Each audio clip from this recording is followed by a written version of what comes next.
Elle était assise à l'une des tables sombres du fond, face à moi. Elle avait les épaules nues et les cheveux détachés, ce qui était inhabituel pour elle, mais je savais que c'était Allison, ma femme, depuis le petit café italien que nous fréquentions rarement avant d'avoir des enfants. Son superviseur, Larry Palmer, était avec elle. La réunion s'était terminée un jour avant la date prévue. Le PDG, John Hendricks, était si heureux qu'il a accordé à chaque participant une prime substantielle et un week-end prolongé de 4 jours après avoir obtenu tous les contrats nécessaires. J'ai décidé de rentrer chez moi parce qu'il était encore tôt et que le trajet entre Brighton et Suffolk n'était que de 4 heures. Comme je travaillais pour John, mon meilleur ami de longue date, je ne me souciais pas vraiment d'une pause de 4 jours, mais la prime m'a été d'un grand secours. Vers 14h30, je suis arrivé dans ma ville natale sans problème, malgré la circulation dense. À une quinzaine de kilomètres d'Ipswich, dans une petite communauté côtière, nous demeurons. J'ai pensé qu'il serait judicieux de réserver une table pour ce dimanche puisque je devais passer par Ipswich pour rentrer chez moi. J'espère que ma femme sera agréablement surprise. Il y avait beaucoup de nouvelles personnes.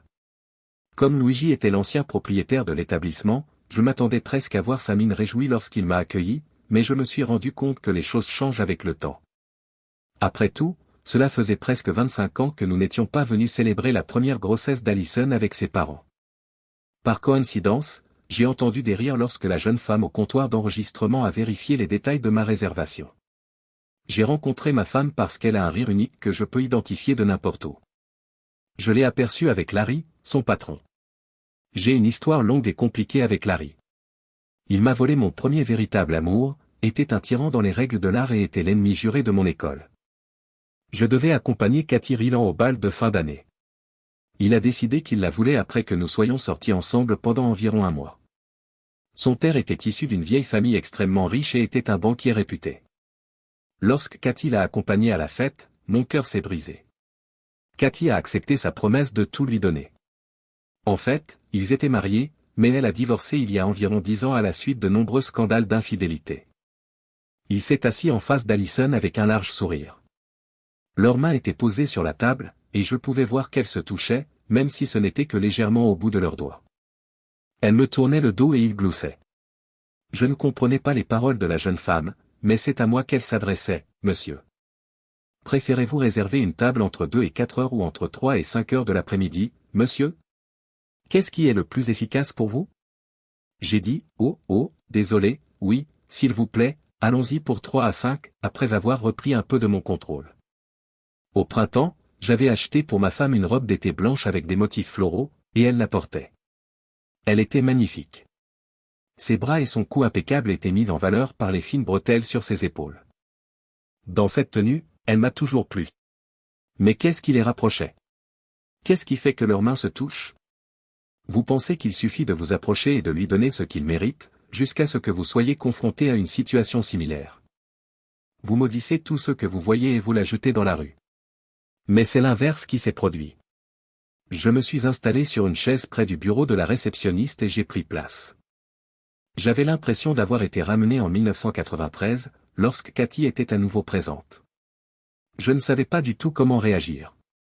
Le fait que je n'étais pas vraiment en colère me choquait le plus. J'ai été complètement déconcerté.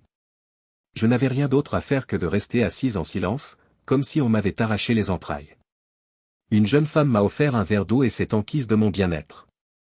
J'ai fait un léger signe de tête, je me suis précipité vers la porte et j'ai su qu'il fallait que je sorte. Au bout d'un quart d'heure, je me suis garé plus près, de manière à voir clairement l'entrée du restaurant. J'ai attendu calmement, en faisant mentalement la liste de toutes les façons dont je pouvais l'assassiner. Lorsqu'ils sont sortis, il était presque 5 heures. Elle était magnifique dans sa robe et ses talons hauts à lanière en cette journée de chaleur étouffante. Elle semblait presque nue lorsque la lumière du soleil filtrait à travers la jupe. Son plus grand atout avait toujours été ses jambes, qu'elle exhibait dès qu'elle le pouvait. Quelques secondes plus tard, Larry sortit et passa son bras autour de sa taille. Il était évident qu'ils formaient un couple. Alors qu'il se dirigeait vers sa voiture, elle a posé sa tête sur sa poitrine et je me suis senti mal.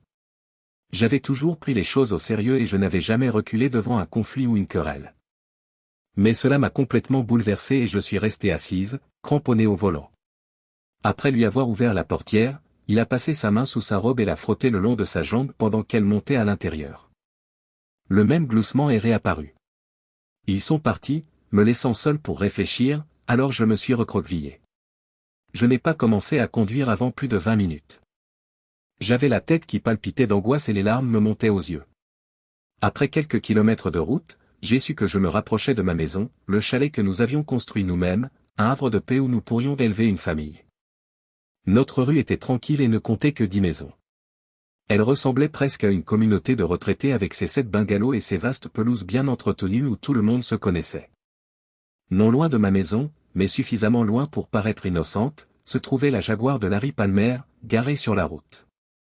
Il était 8 heures et la rue était silencieuse. Tout était en fleurs, les pelouses étaient parfaitement entretenues, et l'ensemble de la scène ressemblait à ce qu'elle aurait été dans n'importe quelle rue de banlieue parfaite. Je me suis garé près de la maison de Holman Brown, au bout de l'impasse, après l'avoir dépassée. Je ne savais pas du tout comment réagir. Je savais secrètement que je tuerais l'homme et que je la blesserais peut-être aussi avant de l'expulser si quelque chose de semblable se produisait. En réalité, j'étais déconcerté et extrêmement blessé. Une fois de plus, cet homme abusait de moi.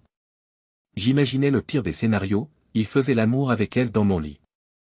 J'avais l'estomac noué, j'avais mal à la tête et j'étais tellement malade que j'avais l'impression que j'allais vomir d'un instant à l'autre. Je me suis mis à pleurer en m'affaissant contre le siège. Pourquoi ? Quelle était la raison de ces actes ? Je croyais que nous étions heureux. Avant que je ne prenne la décision de les affronter, 30 minutes s'étaient encore écoulées. Je lui ai envoyé 2 textos pour prendre de ses nouvelles et lui faire savoir que je la verrais à mon retour le lendemain, mais je n'ai jamais eu de réponse. Je suis devenu furieux parce qu'elle était manifestement trop occupée pour répondre à un message de son conjoint. Les 2 minutes de marche entre ma voiture et l'allée m'ont semblé une éternité. Je tremblais et mes poings étaient serrés. L'adrénaline circulait dans mes veines et, même s'il était beaucoup plus grand que moi, je lui aurais fracassé la tête si je l'avais pris par surprise et l'avais plaqué au sol. Il y avait encore sa voiture. La rue était calme et ma maison semblait paisible, mais le chaos était sur le point d'éclater. Les pierres crissaient sous mes pieds alors que j'avançais dans mon allée de gravier. Je crois me souvenir que je souhaitais qu'ils n'entendent pas. J'ai pris ma clé et je me suis dirigé vers l'entrée principale, mais j'ai changé d'avis à la dernière seconde et je suis passé par l'arrière. Le portail latéral n'est jamais fermé à clé. Il s'enclenche simplement et je l'utilise généralement pour tondre la pelouse ou sortir les poubelles. Je me suis senti ridicule, me déplaçant aussi furtivement que possible dans ma propre maison, esquivant les fenêtres et me baissant au besoin. Dans le salon, il y a des portes-fenêtres qui donnent sur le jardin. Je me suis glissé jusqu'au bord du cadre lorsqu'elles ont été installées il y a 2 ans. J'ai jeté un coup d'œil à l'intérieur et j'ai trouvé une ligne téléphonique et une paire de clés à côté d'un manteau et d'un sac à main sur la table à manger. En m'approchant un peu, j'ai remarqué le cul poilu d'un ours assis sur le bord de la table. J'ai pensé que son pantalon était descendu jusqu'aux chevilles et que sa chemise était déboutonnée. Mon épouse était agenouillée devant lui. Sa tête reposait sur ses genoux tandis qu'il se tenait dos à moi. J'étais tellement horrifié par ce dont je venais d'être témoin que je me suis détourné et me suis plaqué contre le mur de briques. C'était étrange, et j'ai trébuché quand je l'ai vu lui faire ça. Il aurait été plus simple, à mon avis, de le regarder se faire elle que de la regarder se faire lui. J'ai recommencé à me sentir mal et ma respiration est devenue difficile. Je me suis senti petite et impuissante derrière ces portes, et ma rage a été remplacée par le désespoir et la tristesse. J'ai jeté un nouveau coup d'œil à l'intérieur. J'ai pris quelques photos avec mon téléphone pour documenter l'espace minuscule entre le rideau et le cadre de la fenêtre. Puis, pour tenter de jauger sa réaction, j'ai composé à la hâte un message que je lui ai envoyé par courrier électronique. Sur la table à côté d'eux, le téléphone s'est allumé. Je l'ai vu le prendre, regarder l'écran, lire quelques phrases, puis le lui donner avec un sourire suffisant. Votre mari a souri et s'est moqué. Après lui avoir jeté un rapide coup d'œil sans détourner le regard, Allison a reposé le téléphone sur la table. Quelque chose en moi a craqué, et je me suis retrouvé dans l'embrasure de la porte, bien en vue. J'ai sorti mon téléphone et j'ai composé son numéro. Cette fois, son téléphone s'est mis à fonctionner. Je l'ai regardé retirer sa main de la sienne et attraper le téléphone. Elle a continué à lui donner du plaisir tout en se préparant à me parler, de sorte qu'elle ne m'a toujours pas vu. J'étais sur le point d'écraser le verre, mes doigts se transformant en poings, lorsque j'entendis sa voix. Bonjour Steve, comment ça va ? Il continuait à l'observer et sa tête restait sur ses genoux. Ni l'un ni l'autre ne me reconnut. J'étais incapable de parler. Elle me demanda à nouveau, « Tu vas bien ?» « Oui, » répondis-je doucement. J'ai desserré les poings. Quelque chose dans sa voix douce a fait diminuer la colère brûlante en moi, ne laissant derrière elle que le vide et le chagrin. J'ai fait un pas en arrière et je lui ai assuré que je reviendrais le lendemain. D'accord, ma chérie, à demain. Après avoir raccroché, je me suis effondré sur le sol et j'ai sangloté jusqu'à ce que tout mon corps tremble. Qu'est-ce qui avait bien pu m'arriver? J'étais là, à brailler comme un gamin, et j'étais le genre de type à faire tomber la tête de quelqu'un. Est-ce que je ressemblais à ça? En aucun cas, cela ne me ressemblait. Je suis parti tranquillement et j'ai regagné ma voiture. Je savais que je les vengerais, même si je ne savais pas encore comment. Il est impossible de prédire votre réaction à moins qu'il ne vous arrive quelque chose de semblable. Cependant, je dois admettre que je n'aurais jamais pensé réagir de la sorte.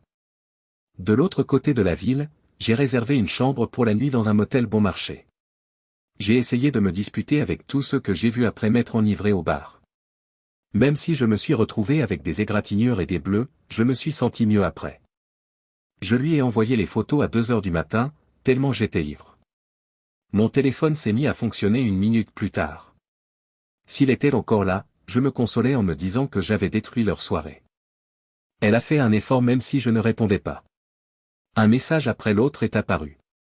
Tu peux maintenant trouver le temps d'envoyer des messages, pensai-je en souriant.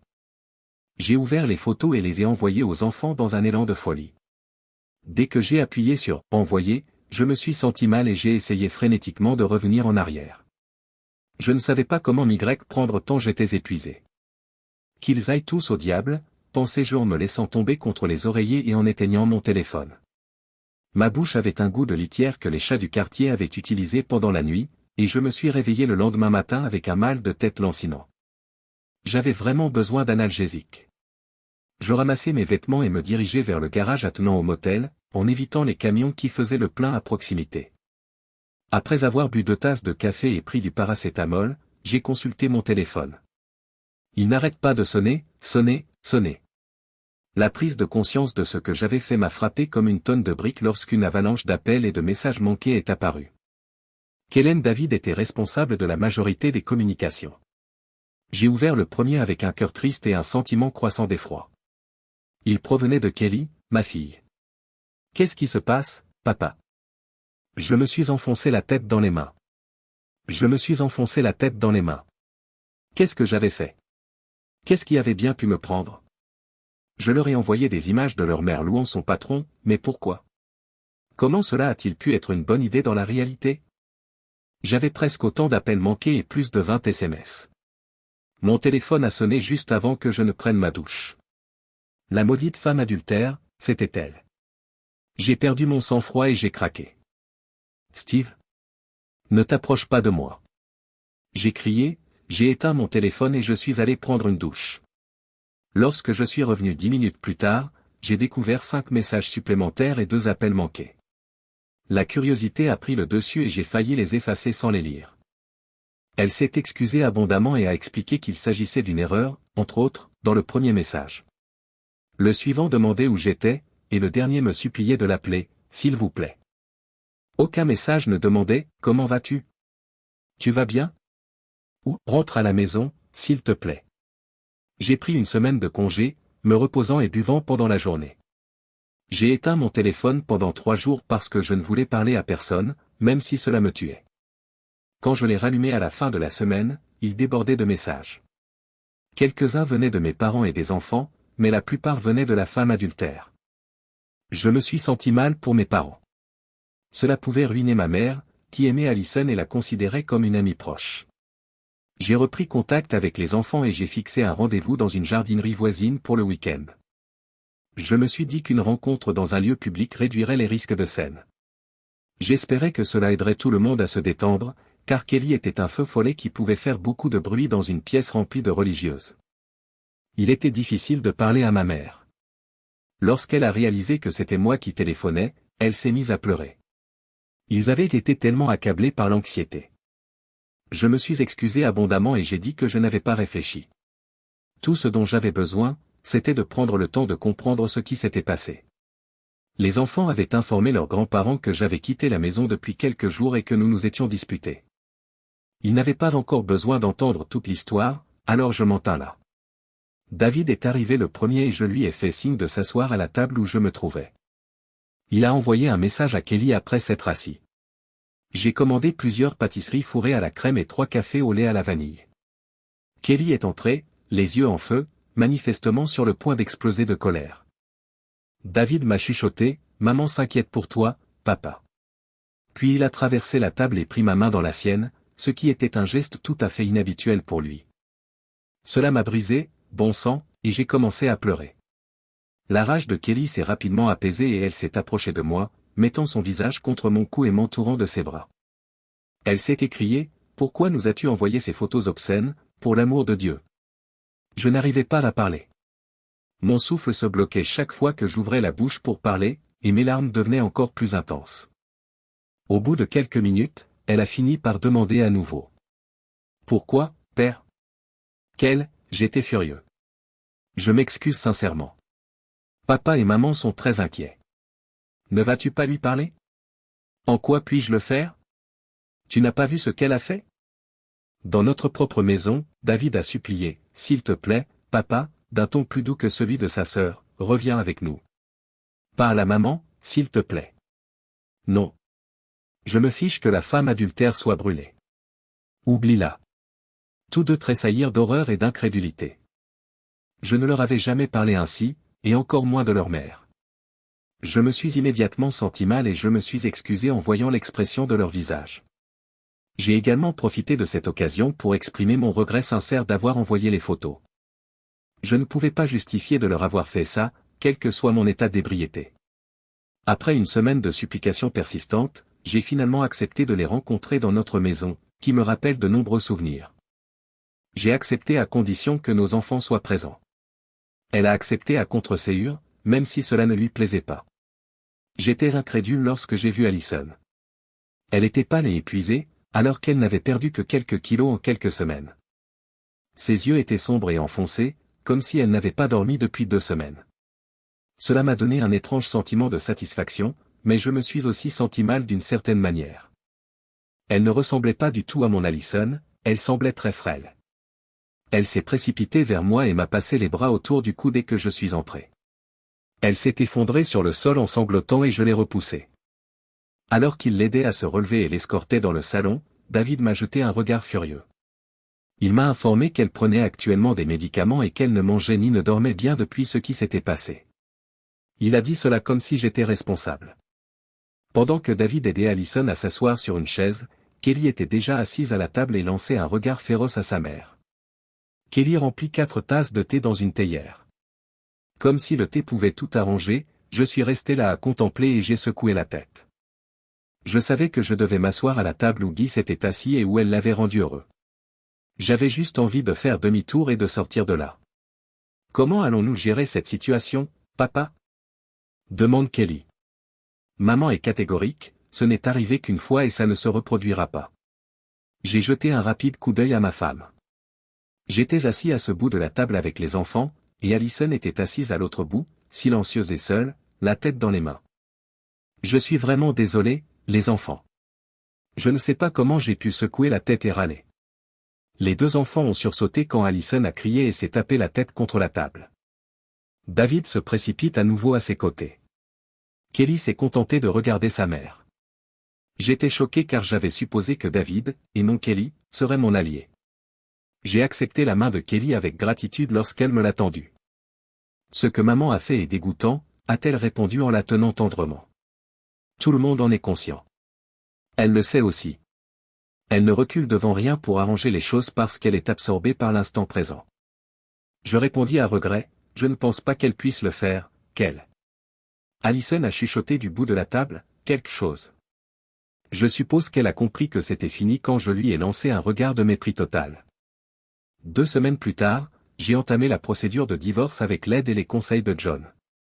Même si les enfants n'ont pas apprécié, ils ont compris, et nous avons eu une sorte de divorce, en séparant nos biens pour que chacun d'entre nous puisse repartir à zéro. D'un commun accord, Allison a contracté une petite hypothèque pour me payer le solde convenu, et j'ai souscrit une police d'assurance pour acheter un petit appartement. Elle ne voulait pas renoncer à la maison et à tous les souvenirs qui y étaient associés. Bien que Kelly lui rende rarement visite et lui reproche d'avoir ruiné notre belle maison familiale, David la voit encore 1 ou 2 fois par semaine. Allison a démissionné de son travail peu après l'incident et n'a jamais revu son supérieur. Elle est toujours la mère de mes enfants et travaille actuellement pour mon ami John. Pour ma part, je réside dans une minuscule communauté de pêcheurs sur la côte ouest de l'Écosse. J'ai réalisé un bénéfice respectable lorsque j'ai vendu l'appartement 1 an plus tard. J'ai essayé de m'intégrer à la culture locale. La majorité des habitants me traitent comme l'un des leurs et font tout leur possible pour m'aider. Megan est une femme charmante que j'ai rencontrée. Elle est veuve. En plus d'effectuer d'autres réparations dans sa propriété, je l'ai aidée à réparer un toit qui fuyait. J'achète des bières au pub local où elle travaille, je discute avec tous les habitués et je donne un coup de main partout où je peux dans la communauté. Le fait que je fasse de petits travaux gratuitement m'aide également. Je travaille actuellement pour l'une des grandes sociétés pétrolières de la région après avoir changé de carrière. Je vis très bien et mon salaire a augmenté. Naturellement, les choses se sont beaucoup améliorées grâce à mes représailles. Je peux vous dire que les représailles sont utiles, même si on dit que ce n'est pas le cas. Larry Palmer a été attaqué dans son manoir d'Essex il y a 4 semaines. Il a été sévèrement battu jusqu'à ce qu'il soit à peine en vie. L'agresseur portait une cagoule et des gants et était complètement noir. Pour faire croire à un cambriolage, quelques objets ont été dérobés. Après au moins 10 ans de chirurgie plastique faciale, le visage de Larry, autrefois si beau, appartiendra au passé. L'homme en noir m'a demandé pardon. J'ai perdu le compte du nombre de fois où il s'est excusé. Il a d'abord soutenu la version de ma femme selon laquelle il s'agissait d'un incident isolé. Cependant, il a reconnu par la suite que cela durait depuis 6 mois, après la perte de son premier petit testicule. J'étais occupé à annoncer les numéros de bingo à la taverne du petit village lorsque cette horrible atrocité a été commise. Je peux l'attester avec près de 20 témoins. Je suis rentré chez moi dans les 2 heures qui ont suivi l'événement grâce à l'aide de mon ami John qui m'a transporté de ce petit aéroport indépendant à celui de l'Essex. Avant de partir pour le sud, j'ai également veillé à ce que la police locale ait un enregistrement de ma visite au poste pour signaler un petit délit de fuite sur ma voiture. Je suis sûr que Larry Palmer connaît l'identité de l'homme en noir. Est-il en mesure de le prouver? J'en doute sérieusement. Malheureusement, je n'ai découvert toute la vérité que quelques années après le divorce. Cependant, elle finira par recevoir ce qu'elle mérite. Elle vit désormais dans la terreur constante que l'homme en noir lui rende visite à son tour. Elle n'en est pas sûre, mais je n'abandonnerai jamais mes enfants sans mère. Je ne lui ai pas parlé du tout au cours des 2 dernières années. Mes parents me fournissent toutes les informations que je connais sur elle, et ils m'assurent toujours qu'elle regrette tout ce qui s'est passé. Ils la rencontrent de temps en temps lors d'événements familiaux, dont j'essaie de me tenir à l'écart. J'aime que les enfants me rendent visite de temps en temps. Je viens d'avoir ma première petite fille de David. Elle est magnifique et s'appelle Sarah. Megan et Kelly ont une excellente relation, même si Megan sait qu'elle ne pourra jamais remplacer sa mère. J'ai fait une petite vidéo, même si je sais que c'était une chose vraiment stupide à faire et qu'elle me hantera probablement pendant des années. Par « petite », j'entends 15 minutes de cris atroces et la douleur inimaginable d'un homme d'âge moyen qui a été battu presque jusqu'à la mort. Je le regarde de temps en temps lorsque je me sens mal, et cela me fait toujours du bien. Cela en valait-il la peine? Oui, c'est vrai. Je suis satisfait de chaque instant de ces 15 minutes.